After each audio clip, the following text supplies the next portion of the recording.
is the waiter's bow. So the waiter's bow helps us to find our neutral spine. So let's first start, I'm gonna get my arms out of the way so you can see me. This would be a flattened back, okay? And this would be a overextended back, right? So we can go between the two a few times.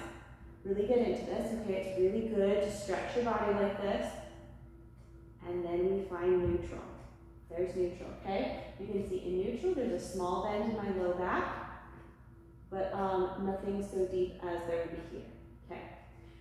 There's engagement through the front, there's a slight lift in the front of my hips, and there is engagement all through these muscles here on a deep level. Not a superficial gripping level, but just on a deep stabilizing level. Okay, now at this point, to do the exercise fully with your tutor, which would be great if you want a tutoring session to be able to find neutral spine, just let your teacher know.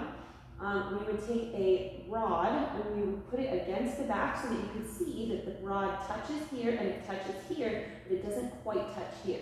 And then with that neutral spine position, again, I'll get my arms out of the way for you, we would bend, sending the tailbone back, but keeping the exact same position of neutral spine, okay?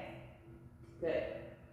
Now I think I'm pretty close to neutral spine in this, when I'm doing this, because of being able to feel it, but without a mirror where that camera is, it's hard to know exactly, but I'm going to go ahead and show you as far down as I can go, and you will get the idea, okay? So we're gonna do neutral spine, so not here, but here, and we're gonna go forward.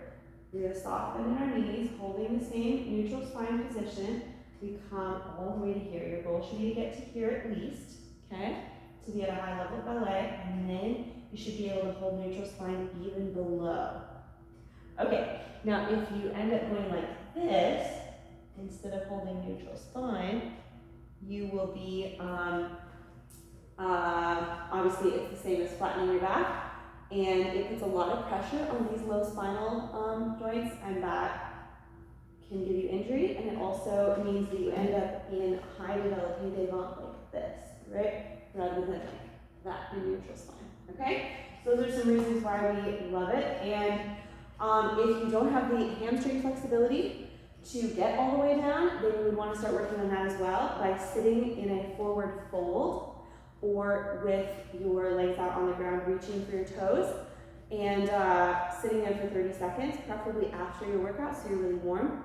And if you feel any fussiness under the knee, then let your toes be loose or pointed instead of flexed during that stretch. And you can still get the hamstrings with your toes pointed, but you can add the calves into the stretch if you want by pulling the toes back. All right, that's waiter's bow, for which you would need hamstring stretch, at least to 90 degrees or below.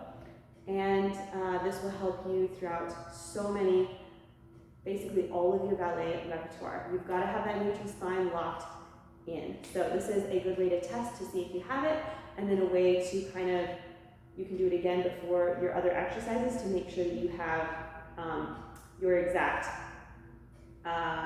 neutral spine in your muscle memory before you start, let's say, jumping, right? So you can always go like this, neutral spine, find the position, feel it out. Okay, and then do your jumps exercise in that position, okay? You got this.